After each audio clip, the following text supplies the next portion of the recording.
Hello, welcome to Capturing Christianity. My name is Cameron Bertuzzi. I've got two esteemed guests with me again back on the show today talking about evolution and design. Can this be an argument for the existence of God? And these two guys argue that the answer to this is yes. We've done a part 1 of this series already. That is linked in the description of this video. So if you're interested in getting some background on what this argument, like the bones of the structure of this argument, it was a pretty long stream, a whole lot of material that we went through, and it was kind of more on the philosophical side. And this one, we're actually going to take a deeper look at the science, why evolution can provide evidence for the existence of God, but at least from the scientific perspective and everything. So like I said, we've got in the previous video, we had a bunch of slides that we went through, and basically we're going to do the same thing today. So we've got some slides prepared. Dr. Zachary Ardern is our resident scientist. He's going to be going through this today, and then Dr. Rope and myself, we're going to be engaging with that. I don't know, is this a joint presentation? Remind me, guys, or is this mainly Zachary's deal today? It's joint. So I'll take the later bits, and Rope will take the first bit. Okay, I probably should have figured that out before we started the stream. At the start, Zachary will be my sidekick, and then at the later parts, I'll be Zachary's sidekick. So we both get the turn to be Batman. Great. So, all right, one last thing.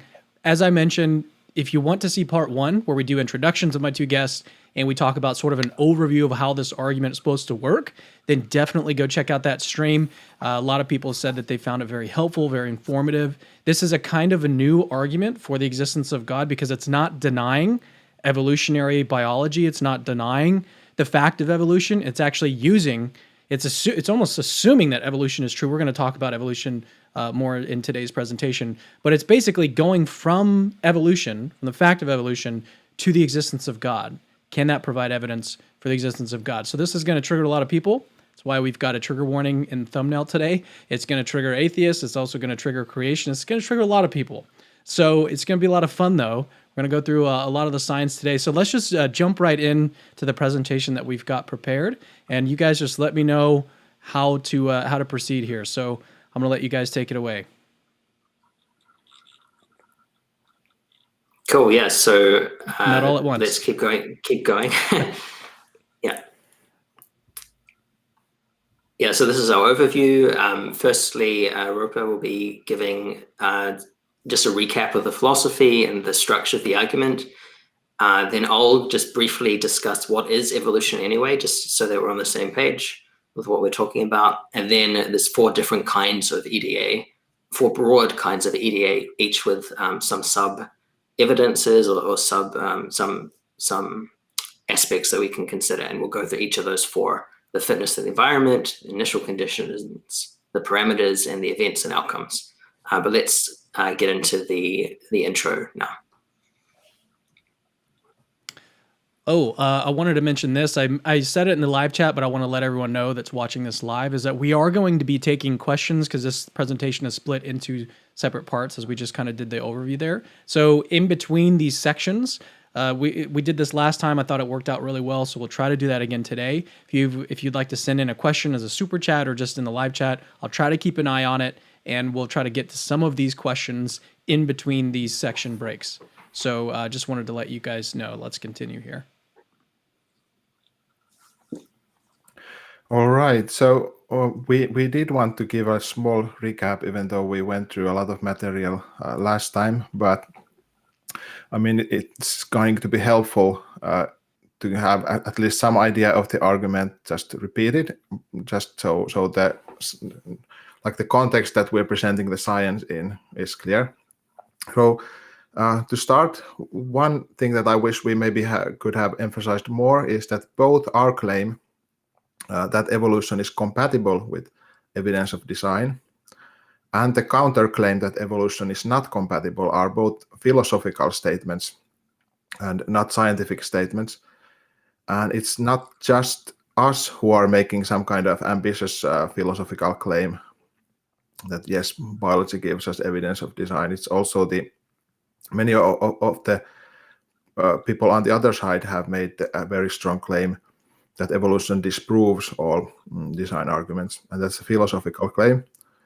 Like it requires evaluating these philosophical issues, like in what situations could we have a conjunctive explanation? That means an explanation where we have several things explaining together various features of the world, or acting on different levels, and so on.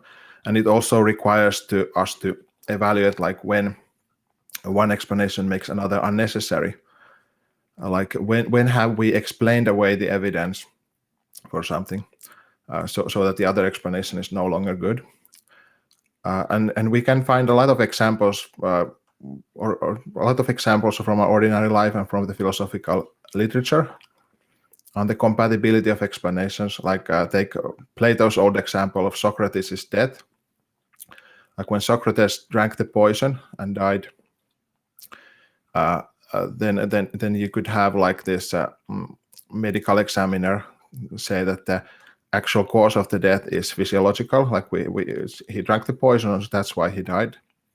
But that's not a full explanation. Like, you also need to explain why he drank the poison, why didn't he just go into exile from Athens voluntarily, and so on. So you can actually have both of these explanatory levels working together. So our basic idea is that evolution and design can also work together to explain features of life. So one objection that we got last time when I was reading the comments, some objections were from atheists, and others were from creationists, who thought that we're basically compromising Christian belief in design and creation by saying that evolution is compatible with design. But I would actually say that we are defending that belief more strongly, because we are not accepting the naturalist claim that evolution would disprove God. Like, we are saying that no, even if you have evolution, you still haven't disproved creation, and you still haven't taken away the evidence that we live in an orderly world, which gives us at least some support for belief in creation. So we think that even if you are, say, a creationist who believes that the world was created just 6,000 years ago, you could accept the philosophical claim that even if evolution were true, then it still wouldn't disprove the creation, because God is bigger than that. God can also work through natural processes. Yeah, cool. I think that's a good intro. So let's keep going through the recap, I think. All right. Yeah, so this is an analogy which was introduced last time, that a factory can be automated and can still produce things that look like they were designed. But Roper can explain it a little bit more.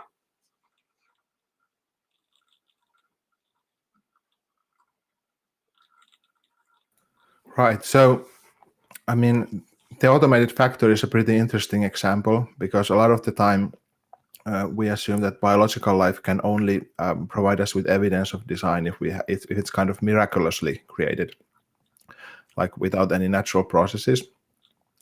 But if we look at even human design, then we can, if we suppose that we had this kind of automated factory, for example, like fully automated, so that it's set up so that humans don't need to intervene in the process of the factory at all. Like, it just keeps cranking out these cars. So the order of the cars would still require design at some point, even though we could like give a full explanation of its order without assuming the interventions to happen within the factory. So still the designedness of the whole factory would be reflected in the car that is produced. So the question then is that could the products of evolution similarly tell us about the designedness of the whole cosmos that is able to produce this kind of results? And could we test this somehow? Could we get more evidence by looking at how evolution works? Like, does it actually have any kind of relevant, is the comparison to these kind of examples of indirect design at all relevant, or is evolution too random, for example, to be comparable to this? Yeah, so I personally, go on. I really like this analogy, Yeah. the car manufacturer analogy. I think the first time that you guys brought that up, I was It basically just struck me as like, yeah, that does seem. It's at least a good way of understanding how the argument is supposed to work. So if we can find some of the same features, then as you said, we may actually find some evidence for design from something like a mechanistic evolutionary process. Okay, let's continue. Right. So we presented last time a couple of different ways of presenting the EDA, that is the evolutionary design argument. So first of all, we could just formulate it as kind of a probabilistic theistic argument, part of a cumulative case of different arguments for a creator's existence.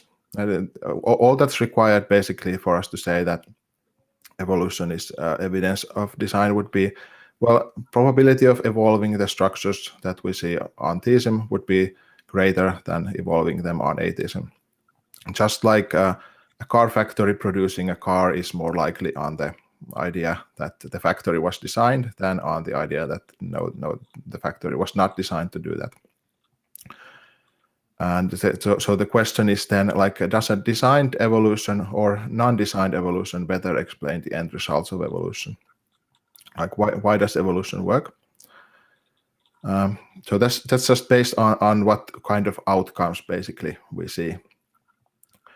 And then the second alternative would be to just say, well, actually design beliefs that we form from biology don't necessarily need to be like argumentative.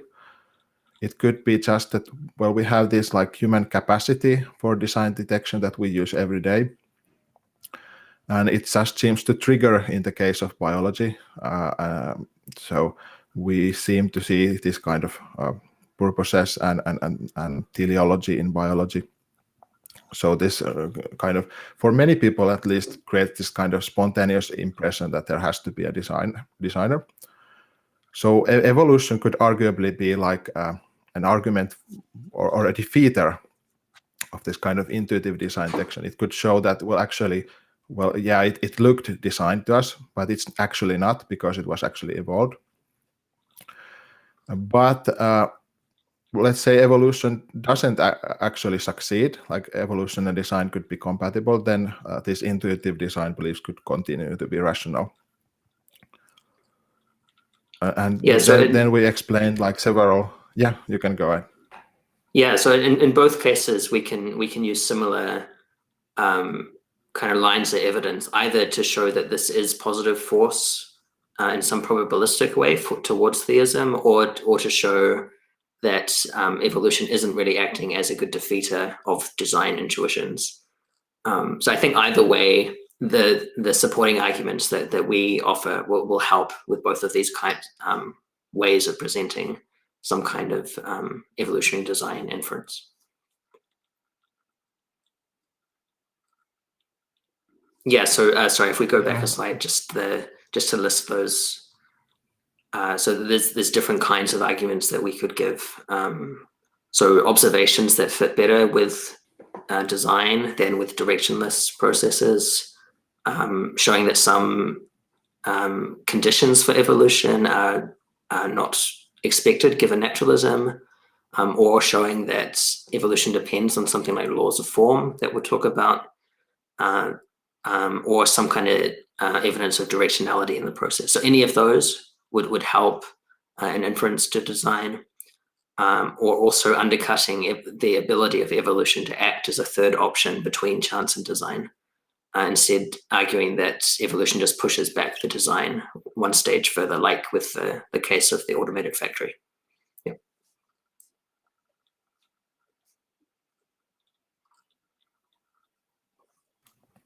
Yeah, so last time we also discussed like the usual counter arguments against design, like why should evolution and design be incompatible? Why should evolution remove our evidence of design? And these are also going to be relevant here. So the first one is, of course, like the apparent contingency. That means like historical dependency, like the possibility of evolution to go in many different ways. The apparent randomness, even suffering in evolution, seem to many thinkers make evolution seem very undesigned.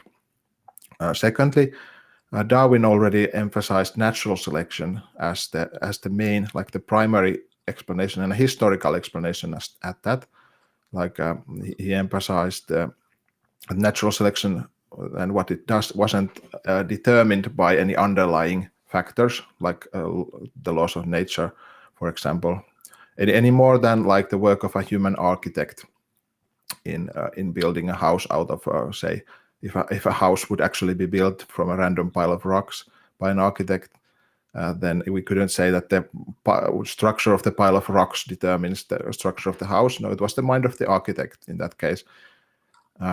And similarly for Darwin, natural selection working on random mutations was a kind of was the explanation for biological forms, and it wasn't pushed back in this sense to the laws of nature. And the third counter argument was to see Darwinism as kind of a third option between chance and design. So obviously, if you're going to say that is it more probable that something as beautiful as life emerged just by chance or by design, then you're going to have to say that design is the superior explanation. At least usually people think that. But maybe Darwinism would give us like a third option, combining the laws and randomness, natural selection working on random mutations in a way that allows us to bypass both design and chance. So basically, anything that will undermine these then will weaken the case against design. Anything that shows that evolution is not that contingent, anything that relativizes the role of natural selection, anything that shows that actually Darwinism doesn't provide a third option but pushes back the problem, that will all strengthen our case for design and weaken the Darwinian counterargument. So when we talk about like the scientific elements of our EDA, like the evidence of convergence, for example, then we don't have to think that the evidence of convergence alone like proves design. It just it's effective here as long as it like increases the probability of design or weakens the critique that's been presented against design. Yeah, cool. Let's keep going. I also wanted to just remind the audience that when we say EDA, that is an acronym for the evolutionary design argument. That's kind of the whole point behind this. So when you hear EDA, it's used a lot throughout this. That's kind of just the name of this kind of argument. So it's an evolutionary design argument, EDA. There you go. So just a quick reminder on that. All right, Zach. Yeah, so some people use the FTA for the fine-tuning argument, and there's some analogies between our argument and that. So that's partly why we went with with EDA. Okay, I think Rupi, you can continue. Yeah, let's go.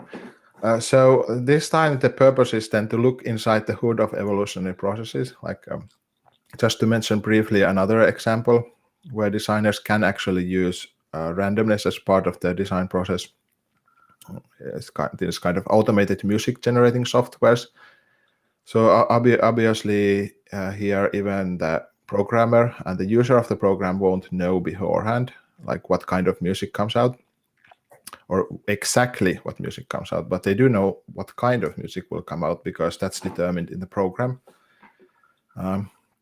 It also is intuitively clear that making such a program using randomness to produce like music in a certain form, resembling a fugue, being in the Western tonal system and so on, would require a lot of effort from the programmer, and it's visible from the end result. But if someone was suspicious, then we could investigate like how the program works or how the automated factory of the previous example works and find more evidence maybe. Or similarly, the argument here is that the end results of evolution already provide evidence of design, but the knowledge of the process can help test and further support this.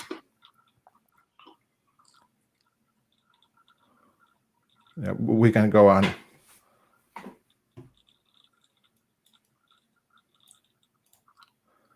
So this was a fun objection that some raised last time, like, which sure, like this sounds like the theist is having their cake and eating it too. Like, are both miracles and working through natural processes really possible for the theist? Doesn't this mean that atheism is just like untestable, since it's compatible with any state of affairs, basically?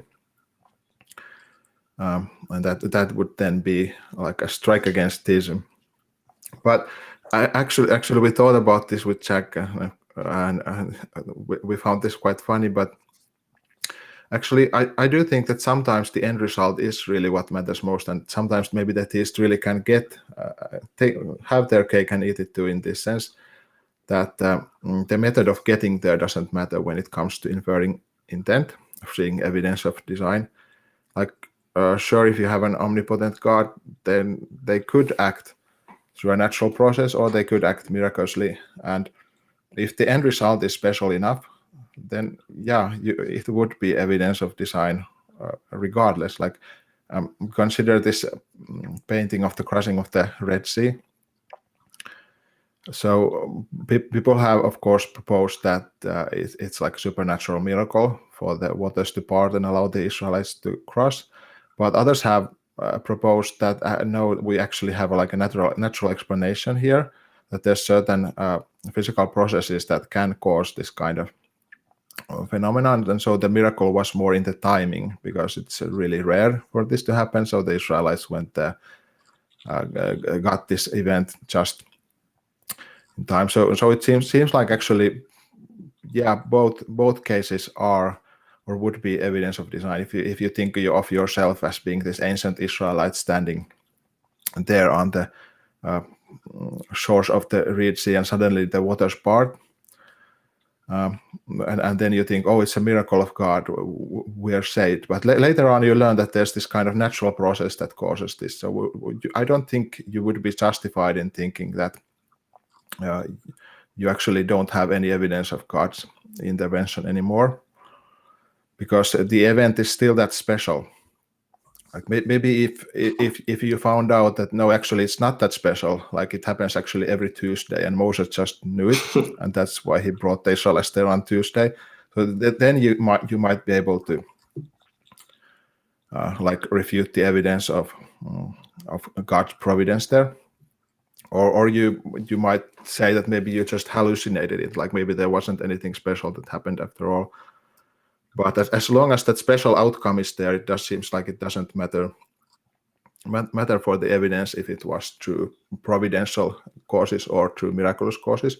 So I think the same is actually true for biology as well. Yeah, so we've given some suggestions on if someone does want to critique our argument, how should they go about it? So we suggest they should either criticize the premises, or they should give counter evidence, or that they should show that the evolutionary results are not that special after all. So they're not a good premise for a design argument. But just the fact that design could be achieved by evolution or by some miraculous means doesn't mean that the whole argument is completely worthless or completely untestable.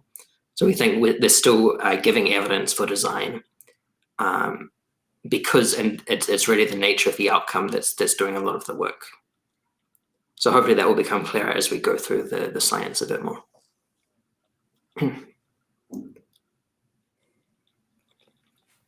Yeah, so what does evolution as evidence for God mean?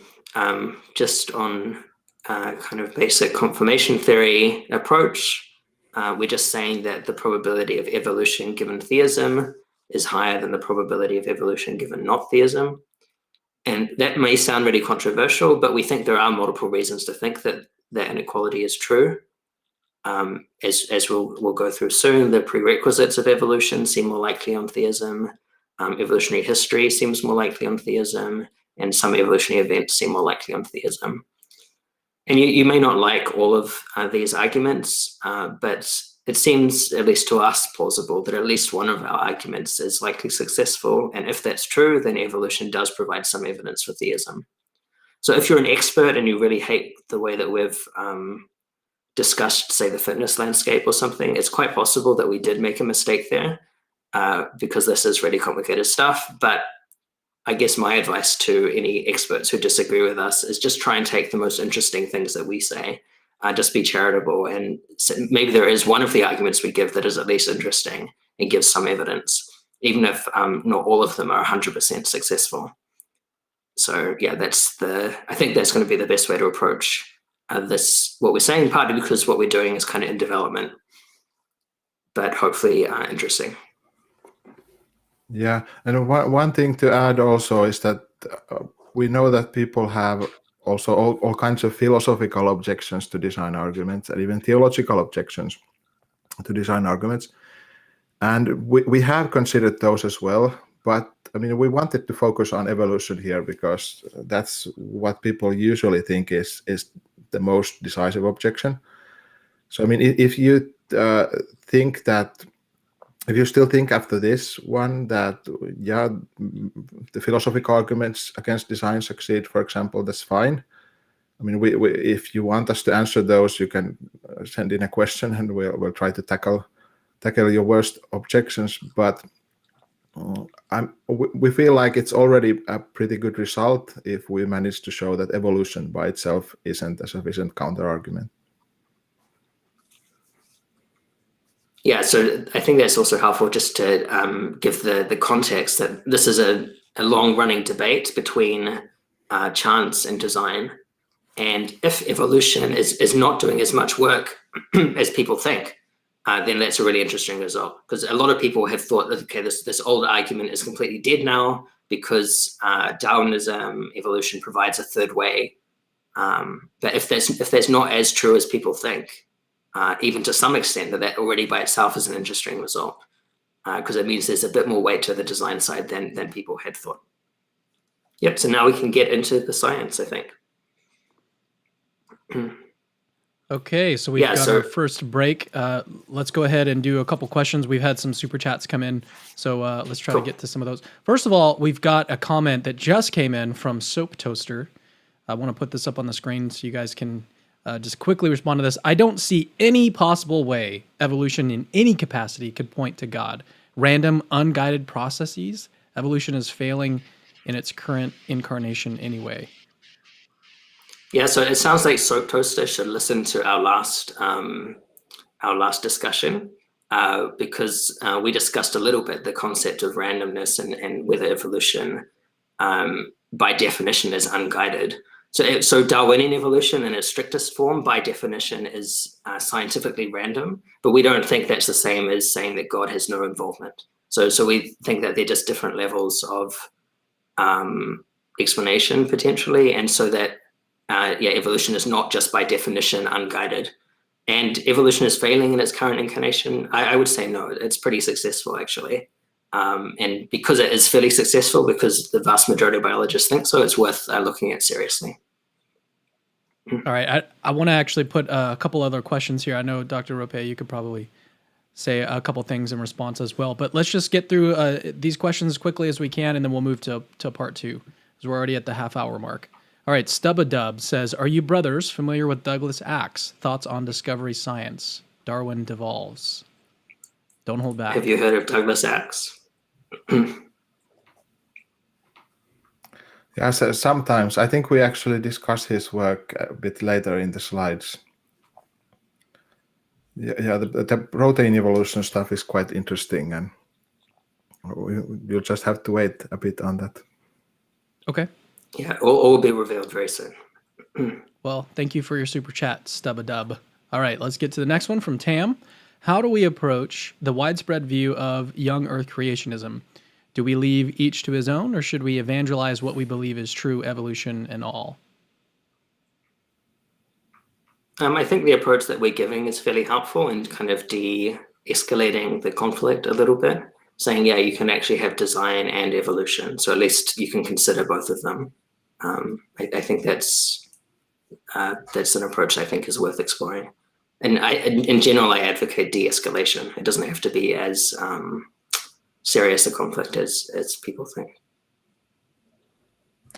Yeah, I think we're like, as regarding the young Earth creationism debate and the whole evolution issue, we're maybe too eager to make it into a culture war, like where the other party has to be completely irrational or completely non-Christian or whatever, and there has to be like only one proper interpretation of the Bible, and we can't even listen to what the kind of scientific or theological arguments the other side might have. So I think both Zachary and I have like tried to listen to people on all sides of this debate, and I at least feel that I've learned from people on all sides. So we've had, so in trying to give a middle view that's somewhere in the middle of design and evolution, we're kind of accepting that both sides have something valuable to contribute. So we've had some more questions come in, but I'm thinking about saving them. Yeah, we've had a bunch come in. A lot of people are wanting to ask questions today. So I'm just going to save some of these for the next section. So let's get back into the presentation. And whenever you're ready, just go ahead and take this next one away. And I assume this is where Zach. Yeah, I'll just quickly go through the first science section, I think, just introducing evolution simply. And Roper can, of course, comment if there's something to say. So in its simplest form, evolution is just mutation and natural selection, which is very simply illustrated here. We start with a population of cells on the left, the purple circles. And then there's a mutation event. This happens at a certain rate in any population. Under some conditions, there's higher mutation rates. But they're said to be random in that the mutation isn't on the classic evolutionary view, the mutation isn't occurring because or in order to achieve a particular goal. So that's the sense in which it's random. It's not occurring in order to make the cell fitter in a particular environment. That's kind of the classic strict Darwinian view. So there's a random mutation. Maybe it's, for instance, a gene has got copied. This happens a lot. We see in experimental evolution. So then a cell here in this image has turned blue, something's changed. And then natural selection is saying that, okay, it turns out that in the environment that the cell is in, whatever happened turns out to be advantageous. So the cells that have those mutations tend to perform a little bit better than the other cells around them, so they grow in frequency in the population. So that's a really simple example of evolution. And we know this happens. We see it in bacterial populations. We see it in SARS-CoV-2 at the moment. And that's the basic process of mutation plus natural selection. So when you have a mutation that has a selective advantage, those organisms will leave more descendants. Okay, cool. We can go to the next. This is a really nice example of evolution in action from an experiment that was done a few years ago. It's called a megaplate. So you may know about a Petri dish, which is like a small dish of where you can grow bacteria. It's about the size of your hand. This is a massive version of a Petri dish. It's about the size, I think it's like 3 meters long or something, 2 or 3 meters long. And it's been inoculated with bacteria on both sides. So the white strips on the edges are bacteria, and the dark bit in the middle is a place where bacteria can't grow. So actually, as you get, there's strips, like vertical columns here, and as you go closer and closer to the middle, there's higher and higher concentrations of antibiotic. So it can't grow in the first bit, but then it really can't grow, the bacteria really can't grow as they get closer and closer to the middle. So if the bacteria is going to grow, as they go towards the middle of the plate, they're going to have to change their genes. Something's going to have to change. They're going to have to evolve in order to be able to grow. And this is, you can see videos of this online. There's a sped up version of the experiment, which I think takes a couple of days, but it's sped up to be a few seconds. And you can see the bacteria evolving in real time, that they're being able to grow in this higher and higher concentration of antibiotics. So that's evolution in action. And one of the really cool things with this experiment is then you can go to this mega plate and you can select the bacteria that you're interested in. So you can see, okay, what genes allowed this bacteria to grow at the higher and higher concentration. So you can go to the middle of the plate and select a single bacterium and see how has it changed compared to the starting point. Yeah, so this is the kind of thing that some evolutionary biologists study to see what genes are changing. Cool. Next slide. Common descent is a very controversial issue. It would require a lot of explanation to really give the evidence, but I just want to say I think there is a lot of evidence for common descent, especially within the individual domain. So the common descent of all bacteria or all archaea or all eukaryotes, I think is very well supported by the genetic evidence. But some people are just completely skeptical of common descent. They say it's rubbish. Why would anyone believe it? Well, I think a nice, simple example of some reasons to believe it is given by studying this image that we see, which is an image of all the different rodents. And if we think carefully about this, so you might say, okay, evolution can't happen. You can't get new species appearing. Well, actually, there's lots of different species, even of just mice, for instance. So if you look on the lower right, you see mus, true mice. That actually represents a whole bunch of different species. So that's a whole genus. It's the next level up in the categories. So you might say, well, okay, maybe some evolution can happen because there are some different kinds of mice that we see, but you can't evolve from a mouse to a hamster, for instance. But the question for someone who says there is no common descent is, where do we stop? Because as we study the genes of these organisms, they seem to show the same pattern. The same kind of differences that we see between mice, we also see between mice and rats and between mice and the other organisms. So common descent is just the inference that because it looks like the same processes are happening at the lower levels and at the higher levels, we should go all the way up, basically, that there's no obvious stopping point for where we stop common descent. Yeah, so that's one of the arguments for common descent, is that we see this pattern of similarities which progresses throughout the whole tree of life. And obviously that's going to be controversial. I gave a talk on that recently that will be up online at the European Leadership Forum if people are interested. But for now, we're just going to assume that common descent is true. Okay, we can go to the next slide.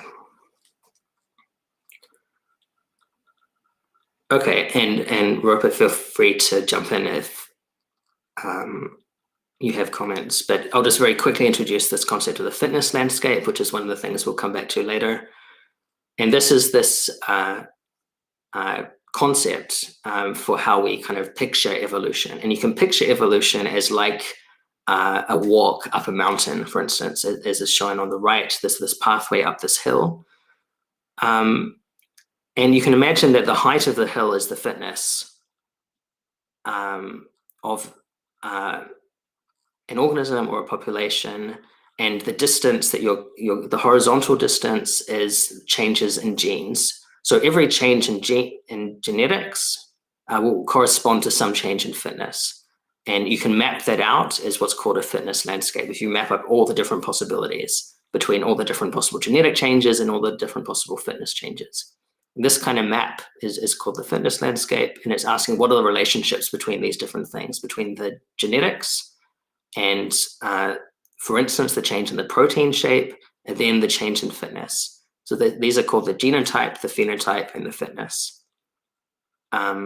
This is a really complex area. Real fitness landscapes are quite hard to imagine because they're actually multi-dimensional. They're not just three-dimensional like a mountain range. And they've also been characterized in other terms. But for simplicity, we'll just talk about fitness landscapes. Is there anything else you want to comment on? No, let's get to the good stuff. I mean, well, this is good stuff, but I think we got a lot of interesting stuff to say on fitness landscapes and all the other weird concepts like theoretical morphospace and whatnot later. Yeah, cool. So let's keep going. So another concept which is related to this is the concept of the protein space that was introduced by John Maynard Smith. And he has this really nice, simple example of converting between different words by changing one letter at a time. And you can imagine protein evolution as like that. It's like changing one letter in the protein, one amino acid in the protein at a time. And because, so he was responding to an objection to evolution that someone had raised, Frank Salisbury. And they were saying basically that you can imagine proteins as strings of letters, and if each protein is unique, if each word is unique, how can you get from one protein to another? And he's saying, well, at least in the case of words, you can sometimes do this. You can use this as an approximate analogy, that you can actually transition from one word to another word whilst retaining function at each step, by picking out the meaningful words. Now, of course, this only works for some words. For that reason, I think it's not a great analogy, but at least shows that the possibility conceptually of evolving by changing one letter at a time whilst retaining function at each stage. So in some ways, it's kind of a very approximate analogy that gets across some of the ideas of sequence evolution. Cool. So next slide. Yeah, there is, I think I want to comment on this a little bit, because when I read the intelligent design literature, this analogy is sometimes quoted as well. And then what people will go on to argue is that, yeah, sure, you can do this with really simple words, but then if you take like a sentence and you start with a sentence where you have a word like word, and then you change the word to gore, then this still won't this won't improve the sentence usually. So it's just that it seems like if we take this analogy, then as we increase the complexity of the system, then the existence of this kind of pathways becomes more and more demanding. And it's for that reason also it's really interesting if such pathways actually exist for evolution. Somehow special, yeah. I think.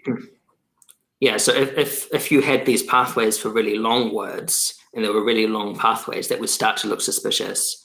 At least in the case of language, given what we know about language, that a lot of these words don't connect up very well. So that's the kind of idea that we want to explore when it comes to proteins in biology. What is required in order to make them evolvable, basically? What's required in order to get evolution happening between different sequences? Yeah, so we can keep going. So natural selection is not magic. A lot of people, I think, implicitly just think that natural selection can do anything. If you have mutation natural selection, you can evolve, end of story. And in principle, if you had infinite time, then I guess that's true. But in reality, there are actually constraints like time and constrained physical possibilities. So some things just won't evolve. Not everything that's physically possible in some sense is evolutionarily possible. So it's physically possible to have a car, but you can't evolve a car. As you could even make a car out of like cells or something, or protein, but you're not going to be able to evolve a car out of protein. Presumably, like there are some physical constraints. And where evolution does work, at least our argument is, it's because of particular conditions. For instance, a particular fitness landscape connected to a particular organization of phenotypes that allows evolution to happen. So there are real constraints, and if evolution works, it's because of this fitness landscape, and this fitness landscape is contingent. It could have been quite different insofar as the laws of nature, which create the fitness landscape, could have been different. And all of these are philosophical, not biological questions. Once you start to ask, okay, why do we have the fitness landscape that we do? You start to get into more and more philosophical questions. So we're not saying that these are questions that evolution biologists have to ask. We're just saying that they're philosophical questions that are kind of raised by what we think are the current evidences of evolutionary biology. Yeah, and we're saying that this is relevant for the design argument, and in order for evolutionary processes to work as a counter argument, then it would really have to be like it couldn't be special. It couldn't require this kind of special fitness landscape, or showing that it doesn't require such a fitness landscape would be one way of adding to the evidence against the design argument, I think. Yeah. yeah, so we can keep going. Okay, so that was the quick introduction to the science of evolution per se, and soon we'll get into the design arguments, but I think Cameron might have questions. We have a lot of questions, so let's get to as many as we can. And by a lot, I mean like a lot. We've got like 7. All right, here we go. From logical, plausible, probable. Whoops, I'm on the wrong screen. Let me get this out of the way so that it's not over y'all's faces. Here we go. All right, one more time. Here we go. The functional bit generation necessary for evolution to be valid surpasses total trials available. This is before waiting time. Have you factored? I assume you guys know what's happening in this question. Why don't you rephrase it and then answer? Okay, so I assume they mean bits in like a technical information sense. So they're saying there's too much information required to get evolution happening, given the finite time available. And this is even before what's called the waiting time problem. Have you factored it in? I mean, this is controversial, is my short answer. And this stuff has not been proven. It's actually very hard to define this information stuff, but we will be talking about it soon. So we don't think, at least my understanding and my intuition is that no, this stuff doesn't make evolution impossible, but it does, some aspects of this do seem to make evolution improbable in some ways, given just a completely naive starting point of naturalism. So I think evolution needs to be special to work, but it doesn't mean that evolution is impossible. That's my interpretation. Yeah, I want to comment as well. So there are a lot of these kinds of probability calculations against evolution, and usually they're this kind of back of the envelope, simplistic calculations. But I do think they may still have an interesting point for our argument as well, in that a lot of these arguments do show ways in which evolution could have failed to occur. For example, let's say for various reasons it was more difficult to create this kind of functional information. Then it could be that the available time we have in the cosmos wouldn't be enough to evolve the kind of special stuff we see. So later on we will discuss features which might be able to speed up evolution in this way, so that it's enough. All right, we've got another question from logical, plausible, probable. He says, are you actually claiming time-based variables plus 3D position requirements can result from evolution? Example, inter and intra-chromosome gene regulation. Again, I'm going to need you to interpret this and then give your answer. I mean, the high-level summary of this is that biology is really complicated. How could it possibly evolve? Which is kind of, the standard anti-evolutionary kind of intuition. And my answer is, yeah, that's what we are claiming. Given that there was a fine-tuned fitness landscape and other conditions which facilitate evolution, then yeah, it seems to me at least that evolution is possible, or at least I haven't seen a really good argument against it. Yeah, so my answer in brief is just yes. And but insofar as it's facilitated by the kind of fine-tuning that we're talking about. Yeah, I think discussing these evidential questions might require a stream of its own, but for now we might just say that yeah, life is really complicated, and that means that any process that has to or has the possibility to create it actually does have to be pretty special.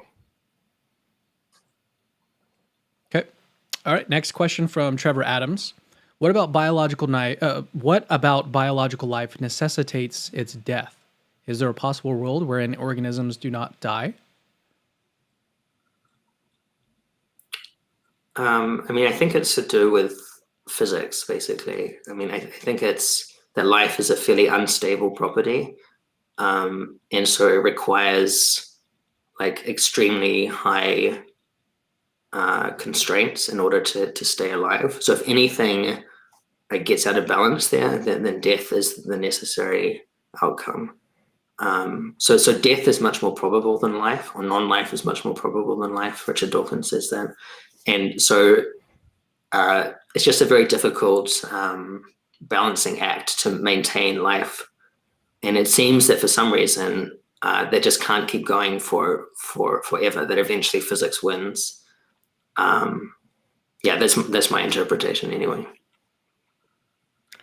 I'm not sure if the scientists have really unlocked the mysteries of life and death to that extent, that, or the mysteries of aging. I mean, they're trying, of course, but not sure if science is like at the level of giving like a super precise answer to this. But the possible world where organisms do not die, I guess, at least if God miraculously keeps us all alive. That's a possible world. Yeah, I guess that's what we call heaven, or the new earth would be that possible world. All right, we'll try to get through these questions quickly before we move into the next section. So this one is, I don't know if this guy's trying to troll or what, but it should give us a little comic relief. So let's just put it up here. From Pakistan is stronger than America. What is the evolutionary advantage of having hairy butt cheeks? Not my field of biology. Yeah. I mean, previously a lot of people assumed that every feature of the human biology has to have some kind of evolutionary function. But nowadays, I guess people think that that doesn't have to be true. Like it can be just a side effect of something else. So, not sure. Okay. All right. We'll leave it at that. All right. Master Jedi 55. Thank you guys for sending in all of these super chats, by the way. I was not expecting this. If macro evolution is true, it's a fun term. At what point did our ancient ancestors begin entering heaven upon their death? So this is, I guess, more of a theological kind of question here. Yeah, personally, I don't really have a strong view on that. Like, I think the data is messy on the whole human origins question. The scientific data is messy, and the theological data, I think, doesn't constrain it too much. So I think there's a bunch of models that are possible. I think you've had Josh Swamidas on before, right, Cameron? So he has one model that's quite appealing, and there's a few others out there as well. So yeah, I don't really have an answer to that. There's just different possibilities.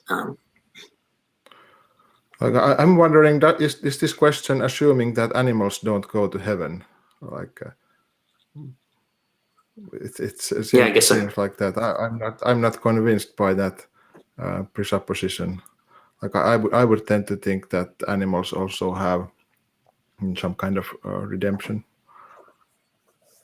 Yeah, I agree. But if he's trying to ask like what the time we became human, then there's different models. We can talk about that, but maybe it's a big topic. All right, 2 more questions, and then we'll move into the next section. Wyatt Joseph, assuming that evolution does prove the likelihood of God's existence, how does this prove the moral and personal existence of the Abrahamic God?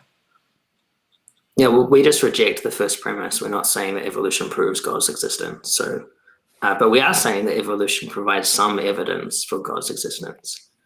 I mean, I guess this is a standard atheist argument that, that arguments for theism don't give you religious belief because religious belief is too specific. And that's the kind of, like, they don't give you Christianity. That's okay. We have something called a cumulative case. So actually, I like to draw the analogy with evolution. That evolution is actually built on a cumulative case as well. And particularly a specific theory of evolution, like maybe the neutral theory or Darwinian evolution. Those are really specific, and actually they're built on kind of broader arguments that could point to some general kind of evolution. So things like the fossil record point to some kind of development over time, but they don't specify what kind of evolution it is. But once you get some more detailed evidence, like genetic evidences, then you can get some more detail in your hypothesis. I think it's the same with different kinds of theism, that some evidences just point to theism in general. And some evidences, like historical evidences, give you really specific pointers towards a particular religion.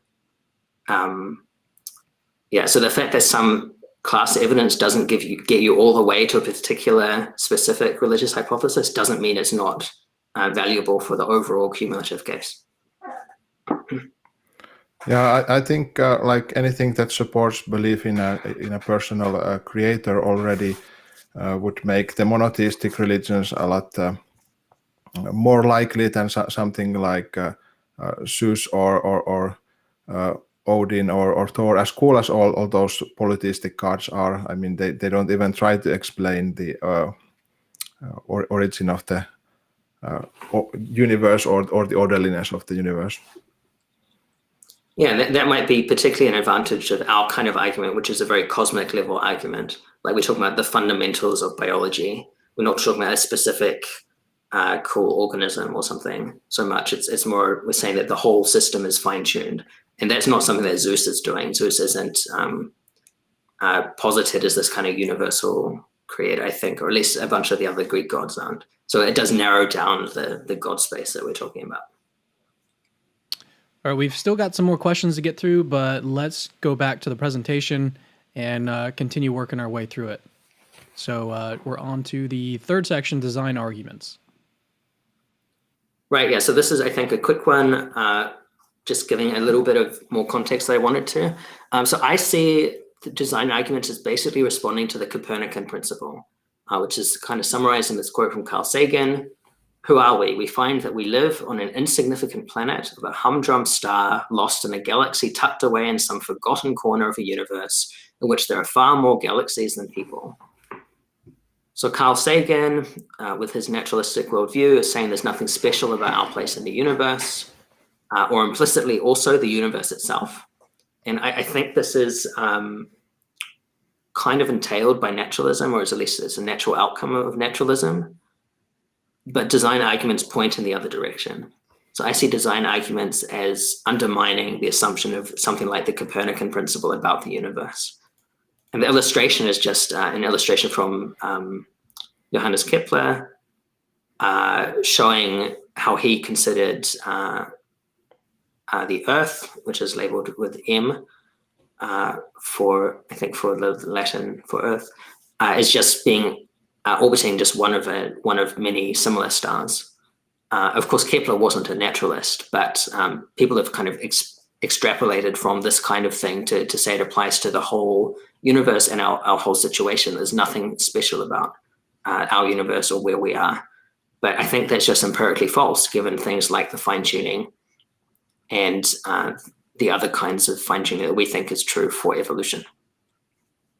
Yeah. So that's kind of the just as a brief side point. I think calling this the Copernican principle, which people usually do, is slightly misleading because people mean that Copernicus, by moving the Earth from the center of the solar system to orbiting the sun, would have made the Earth kind of more mediocre, somehow undermined the specialness of Earth. But actually, in the medieval system, the center of the solar system was like the junk heap. So they saw Copernican ideas as elevating the Earth to be among the stars, or among all the celestial spheres. So, but that's anyway how people usually use the Copernican principle. I just don't want people to get the wrong idea. Yeah, so there's a lot of kind of myths about science, and there's kind of an atheist mythos around science. And Copernicus is seen as one of the good guys because he overturned the previous consensus, but it wasn't really that simple. He, of course, and Kepler and others, Galileo, were of course theists and didn't buy into the naturalistic worldview. But we can keep going. This is a really important point, I think. It's worth just pausing on. The evolution is highly contingent. And if biologists hear me say that, they might say, oh, okay, he's taking a side in this big debate between Stephen Jay Gould and Richard Dawkins or Simon Conway-Morris, because there is this big debate in biology. How contingent is evolution? How historically dependent is it on historical causes versus how kind of deterministic or law-like is it? So that's the big debate. Is evolution historically contingent, like Stephen Jay Gould said, a Harvard paleontologist, or is it more law-like, For instance, there's Richard Dawkins, the Oxford evolution biologist, or Simon Coney-Morris, the Cambridge paleontologist, said. But I would say that actually either way, at a deeper level, evolution is contingent, because it's either contingent at the level of historical events, or it's contingent at the level of the laws and the framework for natural selection. So biologists don't care about that, because biologists just take the laws of physics for granted, and they say, okay, if something is guaranteed by the laws of physics, that means it's deterministic. But philosophically, they're both contingent, because the laws could have been different. At least that's the assumption of things like the fine-tuning argument. That's the assumption of cosmology when we consider other cosmological models. And that's the assumption that we're making, that the laws are contingent.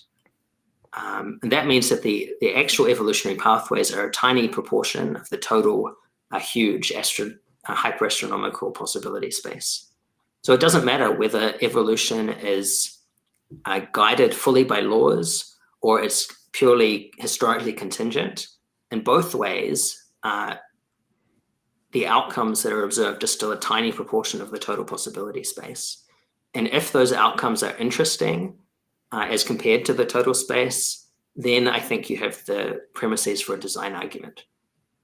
And so evolution, at least as I see it, doesn't really matter here because the outcomes are special, as we said before.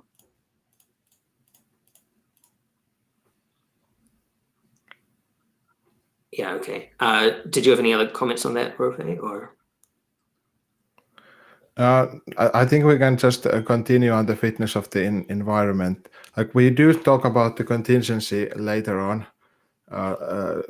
somewhat, and I do also think that the design argument is compatible with both. Like it doesn't require the full Conway-Morris model, but I do think that some directionality does help. Yeah. So we'll get onto some of these details soon. I think if it's okay, Cameron, we'll just keep going and do the next section, which is fairly quick. Yep. Just to keep it moving. Okay, so this is one of the arguments, which is kind of a little bit outside biology, but it's really relevant to evolution. This is called the fitness of the environment. It was introduced by this Harvard biochemist, Lawrence Henderson, about a century ago. I think he came up with this idea, or at least he popularized it. And he says that Darwinian fitness is compounded of a mutual relationship between the organism and the environment. Of this, fitness of the environment is quite as essential a component as the fitness which arises in the process of organic evolution. And he says, and this is the controversial bit, in fundamental characteristics, the actual environment is the fittest possible abode of life. Now, that's a really strong way of putting it, but he's saying that the environment which life finds itself in is incredibly special and actually facilitates evolution. And evolution only works because it's an interaction between life and the environment. And most evolution biologists don't think about the fitness of the environment, they just think about the fitness of life. So how does life evolve to the environment?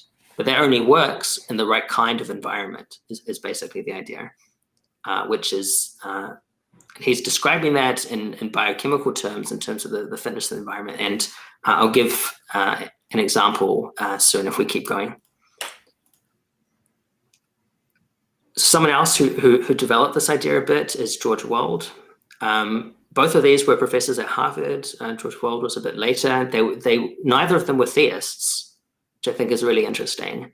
But they both realized that this evidence that they were seeing from science is kind of challenging their naturalistic worldview.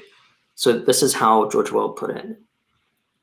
How is it that with so many other apparent options, we're in a universe that possesses just that particular nexus of properties that breeds life? It's occurred to me lately, I must confess with some shock at first to my scientific sensibilities, that both questions, and he's been discussing these before, the questions of consciousness and the questions of life, might be brought into some degree of congruence. This is with the assumption that mind, rather than emerging as a late outgrowth in the evolution of life, has existed always as the matrix, the source and condition of physical reality. It is mind that has composed a physical universe that breeds life. So he discusses this in this essay that he has in Scientific American, Life and Light. He's just really impressed with the properties of the universe that facilitate the arrival of an evolution of life. If we go to the next slide, we have an example. And there's a lot of these examples, but I like this one, which is some of the apparent coincidences regarding light. So if we just look at the left-hand side to start with, there's some physical boundaries when we're thinking about light and photosynthesis and how light can interact with evolution. So light is important for vision and it's important for photosynthesis. And these require some interaction between light and biological molecules. And the kind of light that's going to be relevant here, the wavelengths of light, is determined by physics, by the physics or physical chemistry of the interaction between light and the molecules. So physics gives you the boundaries that are interesting here. So for instance, the energy to break a covalent bond corresponds to 320 to 700 nanometers of wavelength of light. The energy required for excitation of a valence electron, that's to kick an electron into a different orbital, that corresponds to 300 to 1400 nanometers. If you have too much energy, then you're going to destroy your biological molecules. So that gives you the lower wavelength of light, which is the upper wavelength, the upper limit of energy, which is around 300 nanometers. If you go below that, then you start to damage biological molecules. So this range, particularly between 300 and 700 nanometers is given by physics, is the kind of range which is going to be useful for photosynthesis, vision, for some interaction of light with evolution. And it turns out that just this range, which is shown in the top left-hand picture, this range is a tiny range out of the total electromagnetic spectrum. But it's just this range that turns out to be, so if we go to the lower left picture, this is the range that's put out by our sun. And by most stars, in fact, their light output peaks in just this range, which is useful for biology. This is a really weird coincidence. A lot of people who've looked at it have thought this is really strange. Why should the physics of light and stars relate to the needs of biology, which are set? Then it's not that biology evolved to use this range. It's only this range could have been used, and it's this range that is the majority of the light produced by our stars is in this range. So it's just a really interesting coincidence. And also the light that gets through our atmosphere is also in quite a narrow range. The atmosphere blocks out most other kinds of electromagnetic radiation. So hopefully that makes sense to people, that there's a really strange coincidences between the kind of light that life needs and the light that's produced by stars. So this just seems to be built into the universe, that stars produce just the right kind of light that's needed by life. And there's a bunch of these other relationships between biochemistry and physics that are discussed. If we go to the next page.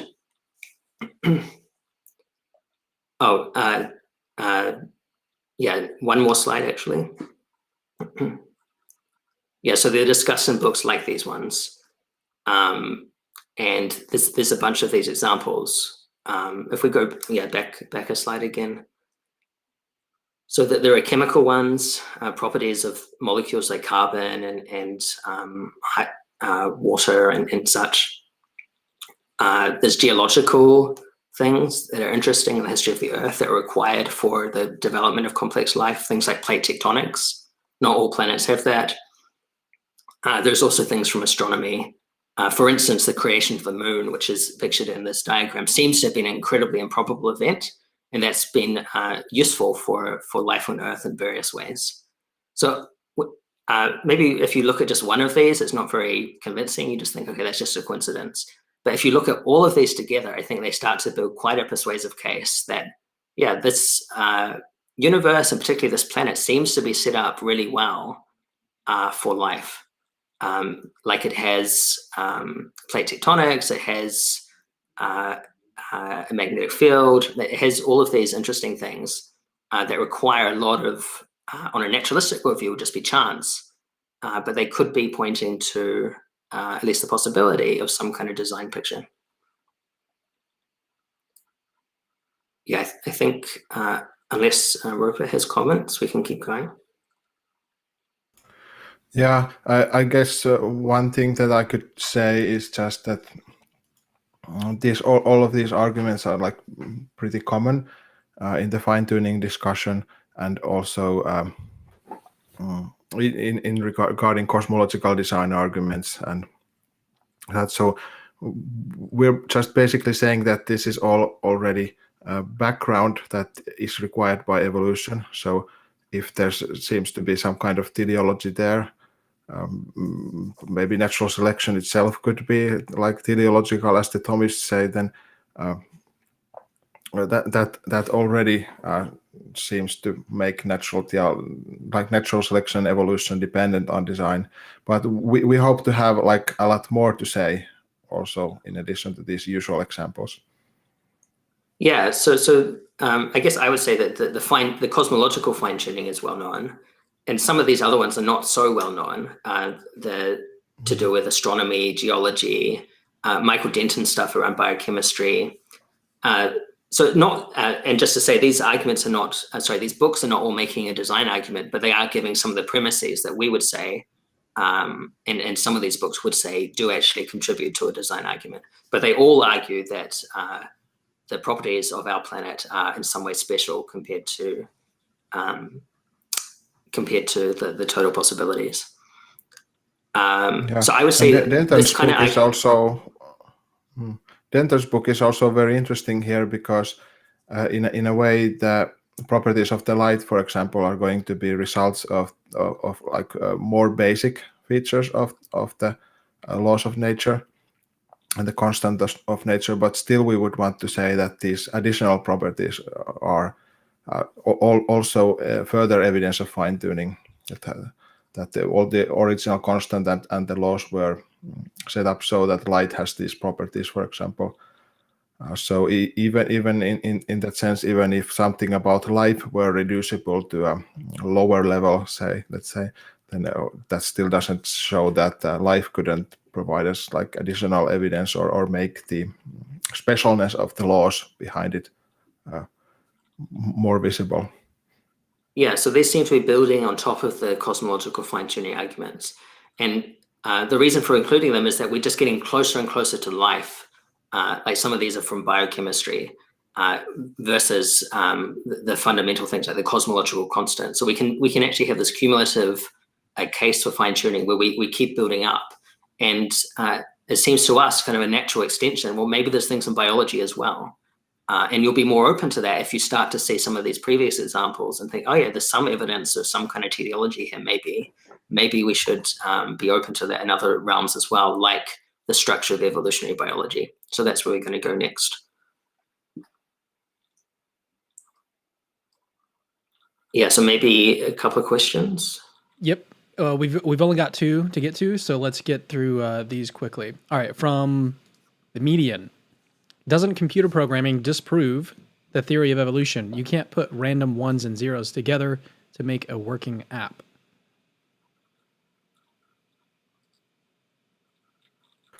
Yeah, so we would agree that you can't put random ones and zeros together to make a working app, but then the question is is that what is happening in evolution, or is that what evolutionary biologists are saying is happening? Like, we do also actually have pretty interesting examples of computer programs attempting to simulate evolution and trying to use random processes in a kind of guided way to get some kind of interesting results. Like, for example, some years back, engineers at NASA created this really interesting antenna structure using this kind of evolutionary algorithm. So that to me shows that evolutionary processes can work at least in some situations, but it's just maybe it also shows that you have to design the processes to do that.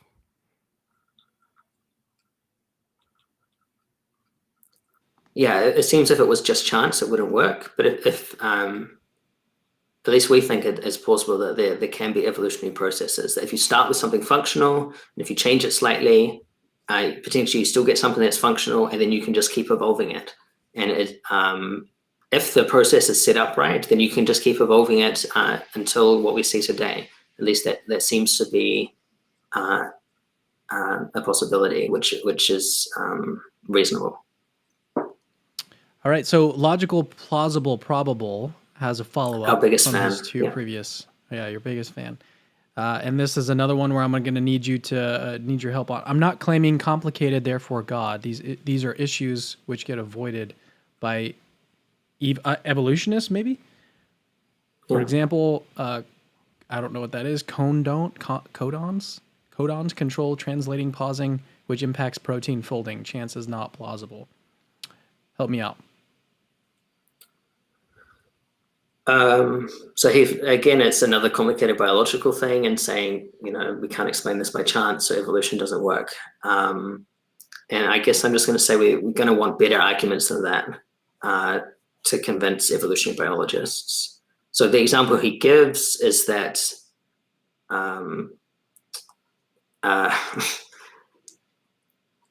there's a mapping between nucleotides and amino acids, and the mapping is redundant. So there's multiple nucleotides that encode one amino acid, and so when that happens, those are called synonymous codons.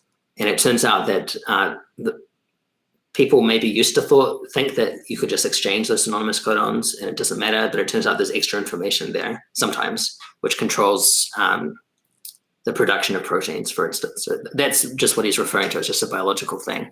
And he's just saying that that makes it harder to evolve. It might be true, it makes it harder to evolve, but that doesn't by itself prove that evolution is impossible, would be my answer. All right, he just sent in another one. So let's get to that one real quick, and then we'll go back to the presentation. All right, he says, those evolutionary algorithm simulations optimized existing function. It did not create a new function. This is known. Do you deny it? I think in the case of, say, Avita, for instance, they created new logical functions which weren't existing. I think that was the point of but I'm not an expert on evolutionary algorithm simulations. I mean, it's conceivable. I think what the idea people say isn't quite as ambitious, that the evolutionary algorithms just optimize existing function. Like I've read their responses to the antenna genetic algorithm, for example. So what the Dembski and Winston Ewart and Robert Marks say in those is basically that there was like equivalent information built into the program that made creating the function possible.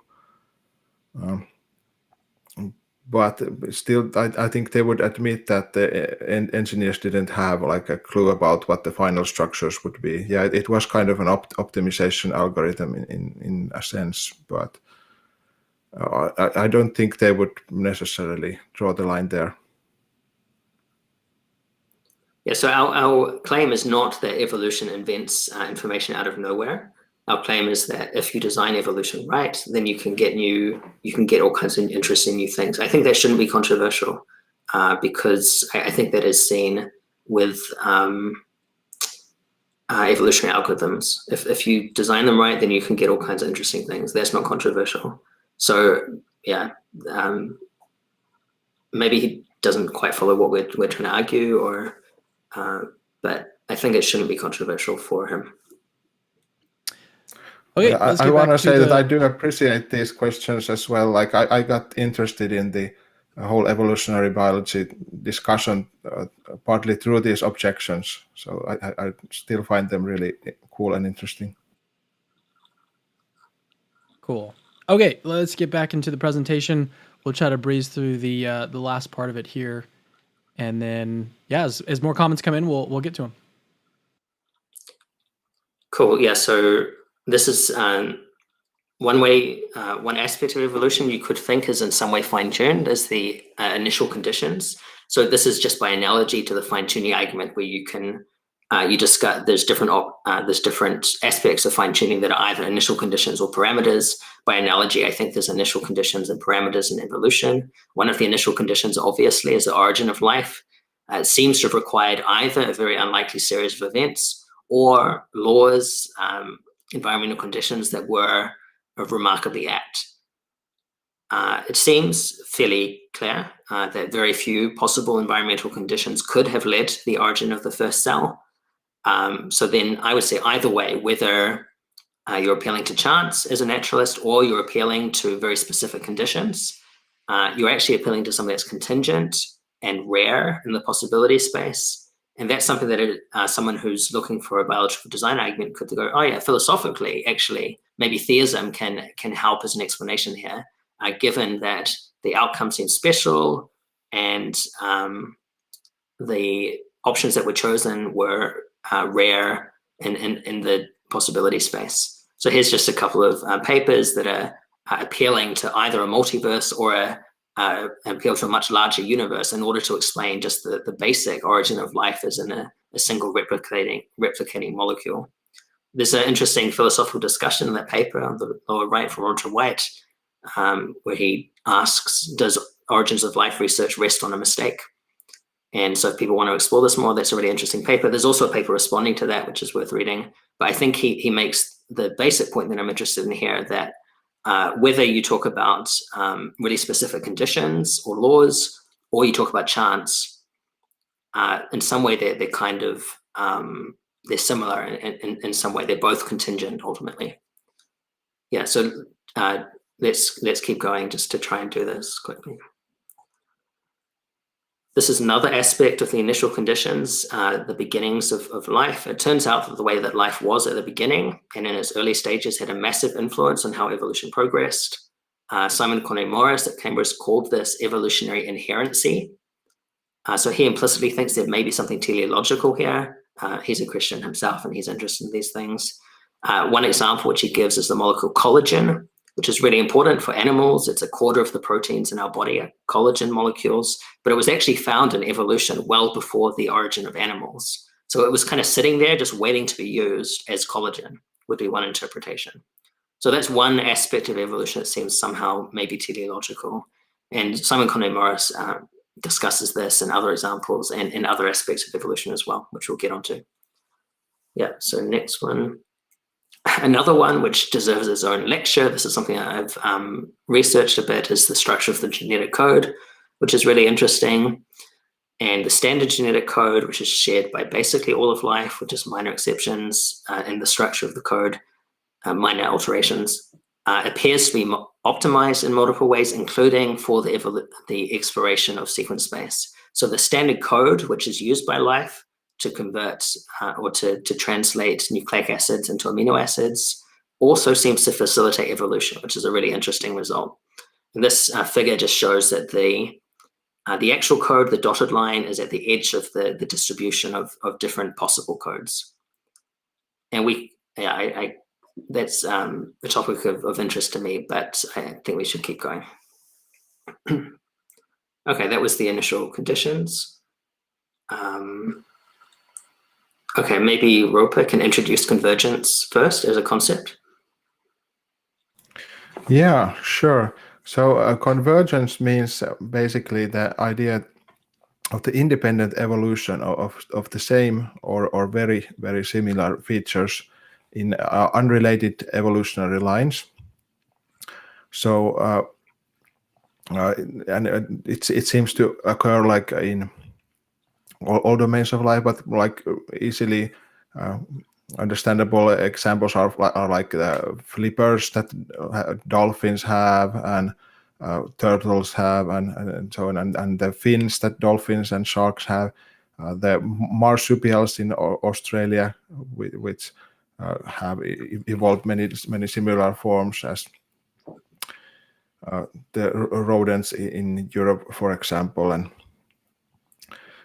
other really interesting stuff. We have a lot of more examples on the next slides as well. Zachary, do you want to talk about the rotary motors? Yeah, I want to talk about the machines first. So if we go back.